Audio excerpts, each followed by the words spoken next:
نصوفي سوان سخاني صحنا سلمان نقاس السلام ذاك اللي نساعد في سواعين يجرزن الوحيد الماس عبد القادر Gouchen. Donc j'espère que nous allons passer d'agréables moments avec notre invité Gouchen Abdelkader, qui est un retraité de la Sonatrach et qui est ingénieur en automatisme. Donc il a travaillé au sud algérien. Abdelkader Dioun, qui a fait des formations un peu partout dans le monde. Donc il a été au Japon, aux États-Unis, en Allemagne, en Italie, en Angleterre, justement pour des stages de perfectionnement, pour des stages de formation. Abdelkader Dioun, il le soir d'Algérie, la rubrique Fox Populi. Donc il a contribué avec plus d'une vingtaine d'articles. Et SCU7 d'Anterdor, donc il est venu nous parler sur son roman qu'il a intitulé Amour sublime. Donc c'est un roman qui est franchement passionnant à lire. C'est un roman qui est sublime lui aussi. Et il raconte un peu le quotidien des Algériens pendant la Deuxième Guerre mondiale, en Algérie et au-delà. Sans plus tarder, je passe la parole à Youmdek Hafid d'abord s'il veut dire un mot, avant de le passer à l'invité Abdelkader. Zouf Laouen, de toute façon, grave le livre, c'est avec un grand plaisir. Je préfère d'être la France parce qu'il m'a droit de la personne. Je préfère que tu aies la droit de présenter. Je vous remercie, donc salam alaikum, bonsoir l'assistance. Pour vous dire que ma formation est purement technique, donc la littérature bien sûr, comme d'abord avant de commencer, je dois remercier l'équipe de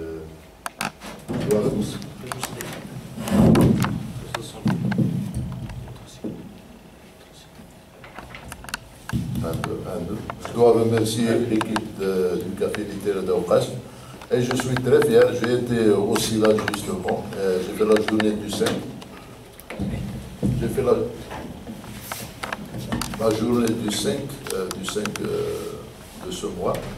Et je peux vous dire que dès que je prononce le Café littéraire d'Aoukas et les gens qui travaillent, des gens s'arrêtaient à mon stand pour dire voilà, c'est le d'Aoukas, très bien. Des fois ils achetaient parce que le fait que je suis d'Aoukas, donc je suis très fier de faire partie de ce village côtier qui a quand même une renommée, même des gens qui ne sont pas venus et d'autres qui sont déjà venus, et ils sont reconnaissants.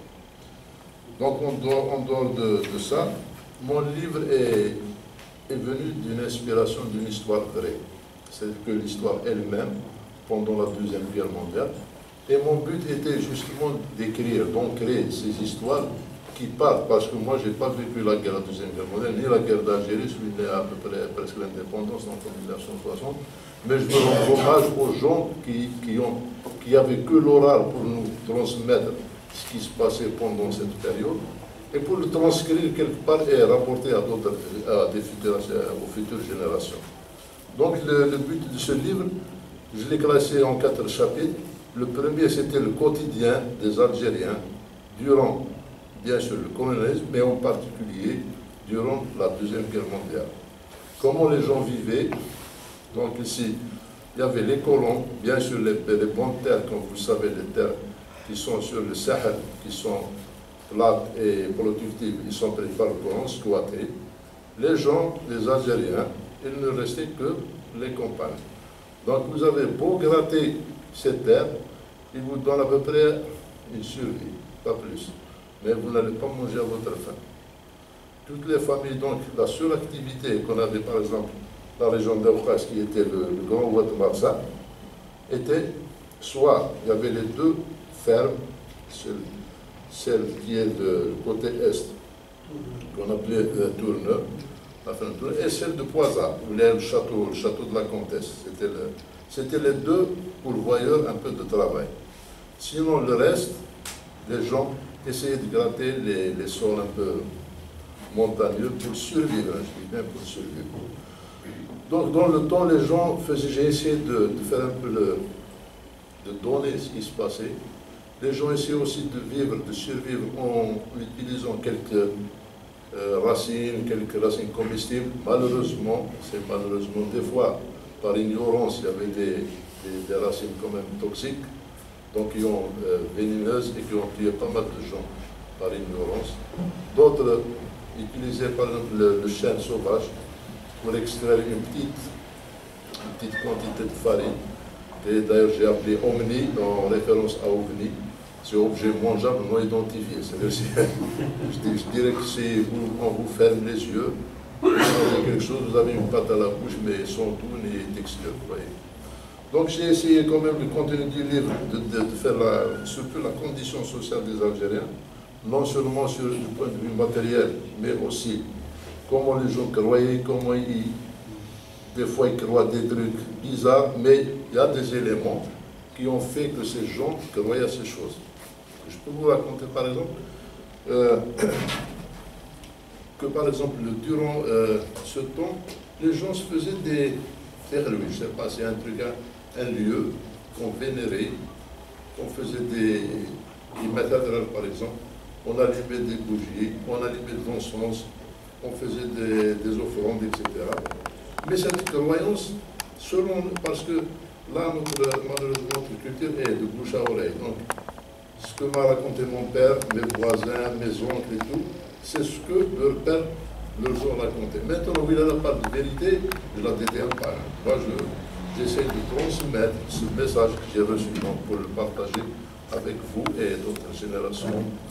Par exemple, les méthodes de rêve et même d'autres, dans le temps, c'était un point d'observation.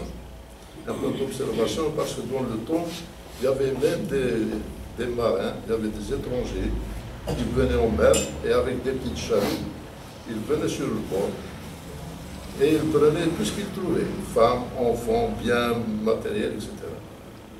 Donc on avait fait un point de surveillance, c'était juste pour dire attention, dès qu'il y aurait un bateau au large, on fait l'alerte. Des fois, le plus souvent, on s'enfonce dans la forêt, parce qu'il y avait une forêt qu'on avait vraiment dans le temps. Des fois, on faisait comme s'il n'y a pas beaucoup, on essayait de se défendre. Mais généralement, on s'enfuit.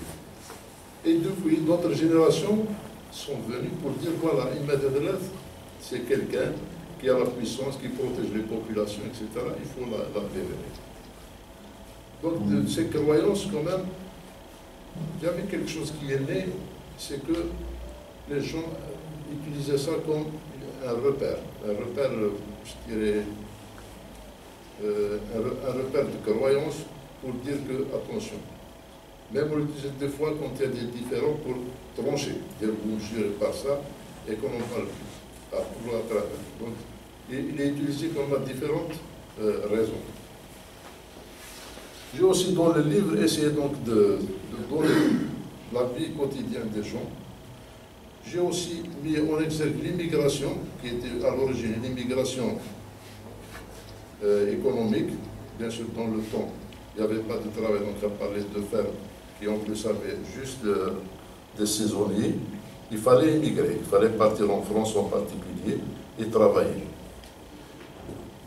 Beaucoup de gens, malheureusement, ne sont pas revenus parce que soit déjà le salaire était maigre, pour se payer le voyage et revenir, c'était cher.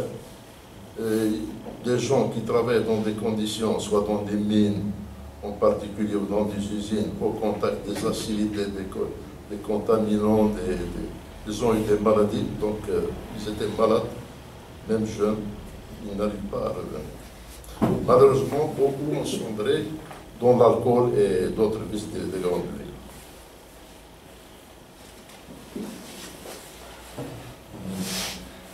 J'ai aussi mentionné dans mon livre, pour éviter de relater tel que je l'ai écrit, la femme. La femme, c'est-à-dire dans le temps, quelle était la condition de la femme en particulier.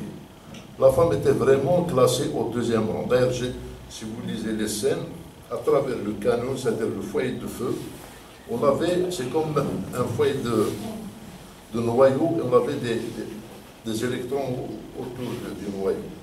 C'est-à-dire qu'il y avait les vieux, la vieille, les hommes, après ça vient les femmes, les filles, etc. Donc la femme avait quand même cette position secondaire. Pour le mariage, c'est pas quand même, on ne demandait pas, on prend, c'est le père du garçon qui demande le père de la femme, de la fille, si vous me donnez telle fille pour mon fils, et l'affaire est classée. On lui donne même pas si elle veut se marier X ou Y, si elle accepte, si ça lui plaît ou pas. Si l'affaire est faite entre les hommes, la décision est prise, donc elle n'a pas à dire quoi que ce soit. Sur un deuxième plan, même une fois mariée, surtout si son mari part à l'immigration, si jamais il n'envoie pas de l'argent, on lui met le doigt, on la montre du doigt, c'est sa faute. Ils ont oublié que ce fils, que cet homme a été éduqué par ses parents. La femme, elle n'avait rien à voir. Mais c'était un peu un souffre-douleur. Il fallait qu'elle paye pour des choses qu'il n'a pas faites. Aussi beaucoup de choses, si jamais par exemple il ne fonde pas d'enfant, si elle n'a pas eu d'enfant, eh ben, on va l'accuser, c'est qu'elle est stérile, donc c'est de sa faute aussi. Si elle a des enfants morts-nés ou malades, on va l'accuser aussi que si cette femme ne sait pas donner des enfants en bonne santé. Donc, malheureusement, beaucoup de femmes ont été répudiées pour ces faits qui sont faux, mais dans le temps, la femme a été considérée à ce niveau de considération. Aussi dans le livre, j'ai essayé de retracer un peu l'histoire de cet homme qui était appelé sous le drapeau français pour aller défendre les Français et les Européens du nazisme. Alors que dans notre pays, dans le temps, le colonialisme était une autre forme du nazisme. C'est juste le nom qui est différent. Mais sinon, c'est quoi le colonialisme? C'était exactement la forme la plus baissière du nazisme pour moi. J'ai essayé de faire évoluer ce personnage à travers le voyage qui a pris à partir d'Aukras sur Bougie, de Bougie les partis par train sur Alger. Il voyait sur le train, par exemple, les wagons de première classe, deuxième classe, etc. C'est pour les Français, pour les pieds noirs, pour les militaires, et le reste, troisième classe, c'est un peu les bestiaux, mais dont fait partie, malheureusement, ce qu'on appelle les indigènes.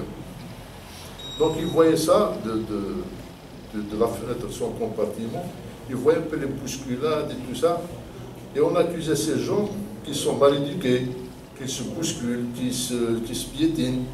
Voilà, il y avait même, je reflétais un peu tout ça. J'ai essayé de donner la parole à un gosse, bien sûr, le pied noir, qui a demandé à son père pourquoi ces gens se comportaient. Mais non, ils sont mal éduqués, c'est des indigènes. Voilà l'étiquette, point barre. Donc c'était aussi simple que ça. Donc ce bonhomme, même il a été dans une caserne, il a vu les manigances, même quand, peut-être que vous avez entendu, qui ont survécu après l'indépendance. Et cette histoire est vraie. Un gars d'ici, de la région, il a vu quelqu'un faire des casse-croûtes pour les vendre à Alger, bien sûr, à la population, moyennant de l'argent. Mais il volait de la caserne. Ce bonhomme, il existe. Il a fait sa fortune à partir de là, à partir de ces casse-croûtes. Qu'il a bâti sa fortune aujourd'hui qui se fixe à des milliards. Je ne vais pas dire de nom. Donc cet homme aussi, il a été à l'étranger, mais il avait, chaque fois qu'on mettait le drapeau français, ça lui faisait du mal parce qu'il était en terre algérienne. Il a été en Europe, il a débarqué en Italie en première, enfin avant, je l'ai fait débarquer avant, c'est à Marseille et Toulon, libérer les deux villes. Et des fois, il se demandait pourquoi il se battait. Pourquoi il se battait alors que son pays lui-même, sa famille, tous ses compatriotes étaient sous le colonialisme. Donc il y avait quand même une certaine lutte intérieure, il ne comprenait pas.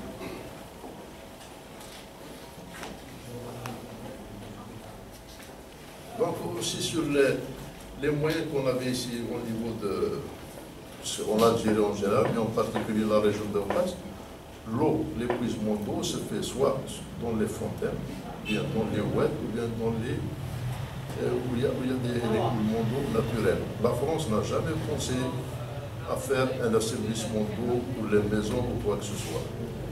sauf le pipe qu'ils ont ramené sur la ville de Bougie, qui est venu d'être ici, mais il existe même jusqu'à présent, il est en marche. Sauf celui-là, mais il est destiné aux populations de la ville de Bougie, où il y a bien sûr une concentration majeure de... Bien sûr, l'épuisement d'eau au niveau des marécages, au niveau des sources, des fois, malheureusement, comme si là, chez tous les environs étaient contaminés, il y avait beaucoup de maladies, il y avait même le choléra. D'ailleurs, même dans le temps, si on entend les anciens, ils nous parlent, par exemple, ils ne nous parlent pas de 1939, 42, 45, ce n'est pas un calendrier temporel, je peux dire, mais c'est un calendrier relatif aux événements. L'année du petit-fils, l'année du criquet, l'année de la famille, l'année, etc., etc. Donc tous ces événements ne sont pas venus comme ça. C'est qu'ils sont venus parce que ce colonialisme avait pris tous les moyens et tous les biens pour lui. Non seulement pour lui, mais aussi le reste, tout ce qui est le plus, ils l'ont envoyé à la métropole. Donc tous les biens qu'il y avait en Algérie, soit ils les consommaient et le reste ils envoyaient à la métropole. Je veux parler aussi d'un deuxième point, d'un autre point qui est en parallèle avec le colonialisme. C'était le maraboutisme. Le maraboutisme était un peu celui qui faisait croire aux populations de la région que c'est eux qui sont représentants de Dieu. D'ailleurs, même en collaboration avec le colonialisme, ils ont fait un simulacre, et ça c'est une histoire vraie, hein, un simulacre pour faire croire que Sidi Flan, Sidi Qassi, Sidi Saïd avaient des pouvoirs énormes. Comment? Il y avait justement, dans le temps, il n'y avait pas tous ces moyens d'information. Donc c'était Abdallah, c'était quelqu'un qui déclarait au sourd. Voilà, les gens, le dimanche prochain, c'était le dimanche, la journée de férié. Le dimanche prochain, voilà, les colons ont décidé de détruire Sidi Saïd. Il faut venir voir. Bon, ils se ramènent avec leur tir d'obus, mais ils font exprès. Il y a là le maqam, non, ils tirent 2 obus à l'avant, 3 à gauche, 5 à droite, 3 en arrière. Finalement, nos compatriotes regardaient, oui, Sidi Saïd, il a ce pouvoir. Même les Français n'arrivent pas à le détruire. Donc, l'idée que Sidi Flan avait le pouvoir a été renforcée. Il croyait déjà, mais il a été renforcé. Bien sûr, le Coran, il le fait pour 2 choses. D'une, pour faire créer d'autres, pour ne pas croire en Dieu et dire que je dois défendre mes biens, je dois défendre ma patrie, je dois défendre, etc. Non, on croit ça. De 2, si jamais, bien sûr, il y avait la famine, les gens volaient la volaille, volaient tout, volaient par exemple le jardin, tout ce qu'il y avait. Si jamais ils volent, bon, ils ramènent. Bon, on passe à peu près le village, il y avait quelques hommes valides qui peuvent voler. À Medkour, à Issa, il y avait une poignée. Ils les ramènent. Allez, juré par le saint, celui qui ne veut pas jurer, automatiquement, il y est pour quelque chose. Soit il l'a volé, soit il le sait. Et je peux vous dire que si vous volez une poule, vous allez payer 15 jours de travail sans rémunération. Autrement, il appelle les gendarmes, mais c'est la vraie prison. Donc, les gens, ils font le choix vite fait. Et pour le colon et pour le marabout, ça l'arrange. Dès qu'on a renforcé la croyance en son sein, en son aïeux, il les exploite. Par exemple, si vous voulez demander quelque chose, même si vous n'avez pas d'enfant, il faut venir, il faut égorger des moutons, mais le monsieur, il prend le tiers. Donc il s'assure toute la viande gratuitement. Et c'était un tandem, moi j'ai qualifié dans mon livre, c'est les 2 canons des fusils meurtriers qui a tué la connaissance et le bien matériel qui est destiné aux Algériens. Bon, c'est comme ça que j'ai qualifié les 2, le tandem colon marabout. Voilà. Aussi le système de santé n'existait pas, à part quelques vieilles femmes qui avaient comme des recettes de grand-mère, ce qu'on appelle des recettes de grand-mère, à partir des herbes, à partir de l'huile d'olive qui est utilisée à toutes les sauces. C'est un vaccin miracle, malheureusement qu'il ne l'est pas. On essayait dans le temps, et ça c'est vrai, d'utiliser par exemple le lait de l'ânesse pour la rougeole. On dit que le lait de l'ânesse fait sortir la rougeole extérieure sous forme de bouton pour éviter que s'il revient à l'intérieur, sinon les croyants c'est comme ça. Et finalement, peut-être ça n'a rien à voir, je ne pense pas que ça a un effet vraiment sur la rougeole, mais on leur fait croire que ce lait pouvait ramener quelque chose, alors que c'était faux. Et de là, des fois quand on discute avec quelqu'un qui a vraiment du retard à comprendre, et une chose logique, on dit que ta mère, écoute, tu n'as pas donné une cuillère, mais elle a certainement elle a battu le lait de la messe, donc elle a bouffé matin, midi et soir. Vous voyez donc comment on fait des... À partir de... Ça, c'est des choses réelles, malheureusement, c'est des choses qui sont vécues. Donc le système de santé aussi utilisait des herbes, de l'huile, bon, du miel, c'est des choses. Des fois, c'est des choses qui marchent, mais malheureusement, des fois, on a une appendicite et on commence à faire un truc sur le ventre, on l'éclate et c'est la mort qui suit, malheureusement. Malheureusement, c'est arrivé. Donc le colon avait mis un système d'exploitation. Il est bien huilé, bien sûr avec l'aide de ses suppôts, les rêves et tout ça, mais aussi les marabouts qui ont donné la main pour dire voilà, le colon, il doit exister, il doit avoir les meilleures terres, etc. Ces marabouts, pour revenir aux marabouts aussi, comment ils font pour avoir une terre? Je vous jure, ça c'est une histoire vraie qui s'est passée du côté ouest de Belfast. Le marabout avait voyé des terres plates, fertiles, près du ouest, donc il y avait de l'eau à proximité. Pour prendre cette parcelle, il a appelé tous les gens qui avaient une partie de cette terre. Il leur a dit, bon, vous fixez le prix. Imaginez que c'est des gens qui ont cette terre qui négocient à la baisse. Chose vraie. Ils sont arrivés à un point, à un prix. Bon, là, c'est bon, on fixe ce prix. Par exemple, l'équivalent de 10 millions aujourd'hui. Et là, on enlevé sa chachia, loin. Voilà, je vais vous donner la bénédiction, les gens commençaient à mettre de l'argent. À partir de cet argent, il avait payé la terre, et il lui restait encore de la monnaie qu'il a mis dans la poche.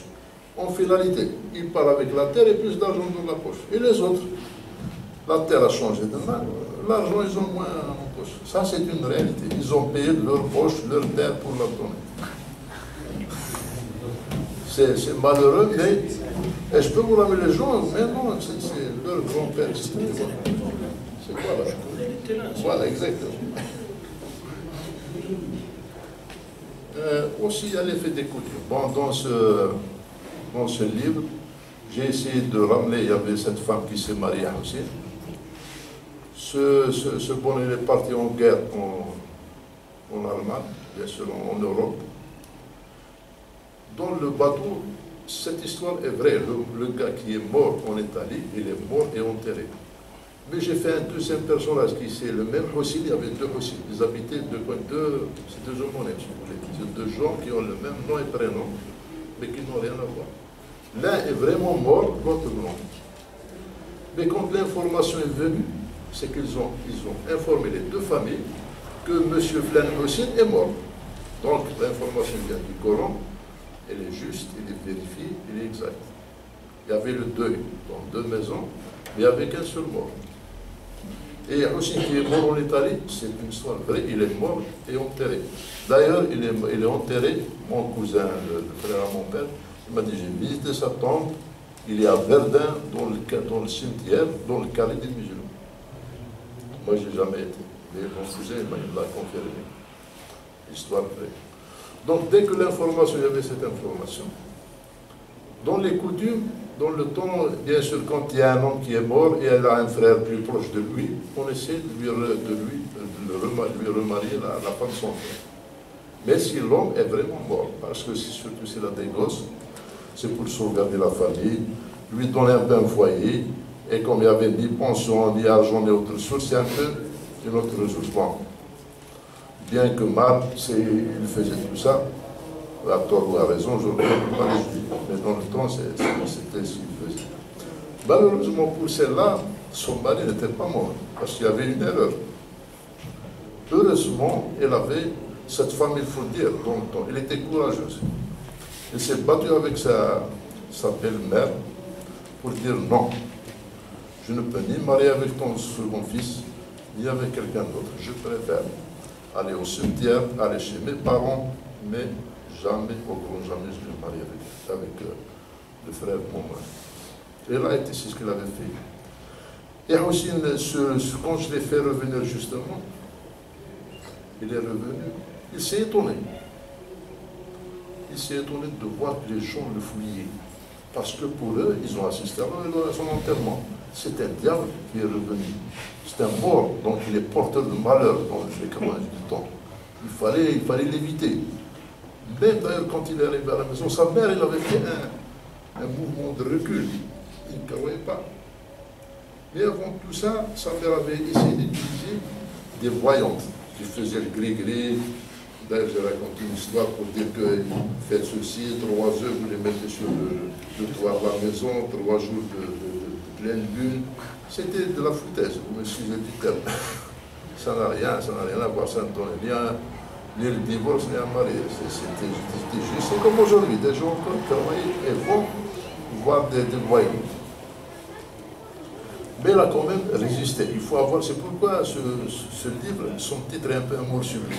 Cette femme avait un amour pour son mari, c'était le top, c'était vraiment le summum de l'amour. Et elle a dit non, je ne vais pas. Même si vous faites du gris-gris, même si vous faites ce que vous voulez, moi, mon fort intérieur, il y a un sentiment, un vrai sentiment, même si je me trompe, il me dit qu'il est vivant. Et il a résisté quand même. Donc tout ça, cette histoire, je montre comment les gens dans le temps vivaient, comment ils croyaient, comment leur pratique pour faire aboutir à cette femme de se marier. Je dirais même notre culture aussi, j'ai parlé d'un point très important, notre culture qui est basée sur l'oral, on a perdu la transcription. Ces derniers temps, on a tiré Tamaziat, c'est écrit comme ça, en lettres latines, en tifina ou en arabe, on est encore au combat du coq. On a encore l'histoire. Mais dans le temps, beaucoup de choses, beaucoup d'inventions, si vous ne prenez pas le... Parce que aussi était un homme qui lisait beaucoup. Il cherchait donc partout à avoir un livre, même à moitié détruit, même il cherchait l'information, il cherchait la culture, il cherchait le savoir, parce que personne d'autre dans son amour ne peut lui transmettre un savoir quelconque. Donc il était obligé de chercher dans la poubelle pour ramener quelques journaux, laissés par les colons, ramener quelques livres. Même il a trouvé des journaux intimes, donc il a exploité certaines informations. C'est ce que je relatais dans le livre. Et ça, le bonhomme, ça fait pas longtemps qu'il était mort, celui qui aussi, lui, cherchait dans les poubelles pour acquérir un savoir. Donc l'histoire, si on regarde notre histoire, on peut lire dans les livres d'histoire, dans les dictionnaires, que, par exemple, on mettait des tissus, par exemple, sur les fenêtres qui sont imbibés d'eau pour faire un refroidissement, parce que l'air il traverse. On a mis ça sur le compte des hindous, c'est eux qui ont inventé ça, un genre de climatisation ancien. Alors qu'en Numidie, on faisait tout ça, surtout les villes qui sont vers le sud. On a aussi parlé, par exemple, d'irrigation. On dit que l'irrigation, on faisait ça en Mésopotamie, vers l'Irak et tout ça, on faisait en Égypte. On dit que les Romains sont venus en Algérie pour faire irriguer tout ça et faire un grenier du royaume romain, alors que les Berbères, les Numidiens faisaient tout ça avant. Mais on n'a jamais trouvé quelque chose que dire cette invention, ce système, cette utilisation, cette pratique est le fruit de l'Algérien, du Nord-Africain, du Numidien, du Berbère, jamais. Je veux vous signaler, je veux juste vous donner un exemple simple. Par exemple, dans le temps, nos femmes, surtout en particulier, utilisaient l'écorce de noyer pour faire la gencive et la dentition. C'était un peu de dentifrice. Le colon, quand on faisait tout ça, le colon savait même parce que c'est la brosse à dents et le dentifrice. Mais après, il a utilisé, il a vu les pratiques de nos aïeux, il les a copiées. modifier et dire c'est mon invention. Alors, ce qui était faux. Donc ces inventions, pourquoi? Parce que si notre langue est basée sur on n'écrit pas. Même si on invente quelque chose, il y aura quelqu'un d'autre qui va venir nous voir, l'écrire et dire c'est moi. D'ailleurs, certains, j'ai dit même dans le livre, même le Léonard de Vinci qui est reconnu moderne pour ses croquis, tout ça, il est venu en Libédie, il a copié la roue dentée et le moulin à eau. Mais il a dit que c'est moi qui l'ai inventé. Alors qu'en Libédie, toutes ces machines étaient déjà en fonctionnement depuis des milliers d'années. Donc nous, aujourd'hui, notre langue doit s'écrire pour laisser des traces. Donc ce livre, si je l'écris à partir des bribes que j'ai eu des gens de la région, en général, ma famille en particulier, c'est pour laisser un grain, même si on a perdu une dune, je laisserai un grain de sable pour d'autres générations.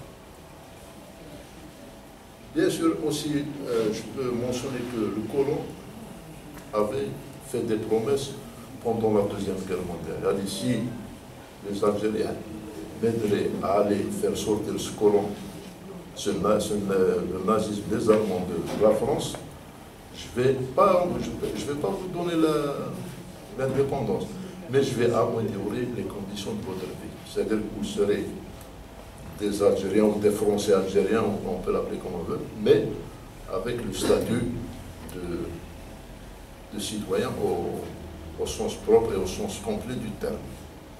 Malheureusement, après la Deuxième Guerre mondiale, il est venu la fin des hostilités avec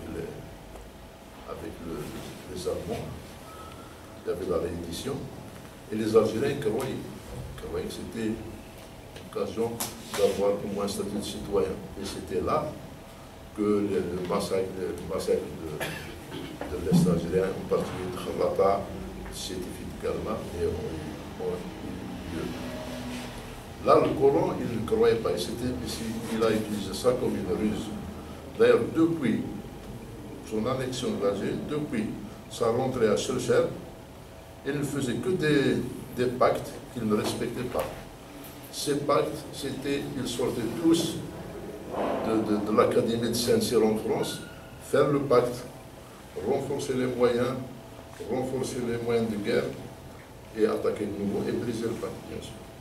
Donc les gens, en 1945, ils ont dit attention, ce colon ne va rien lâcher si on ne lui arrache pas les choses.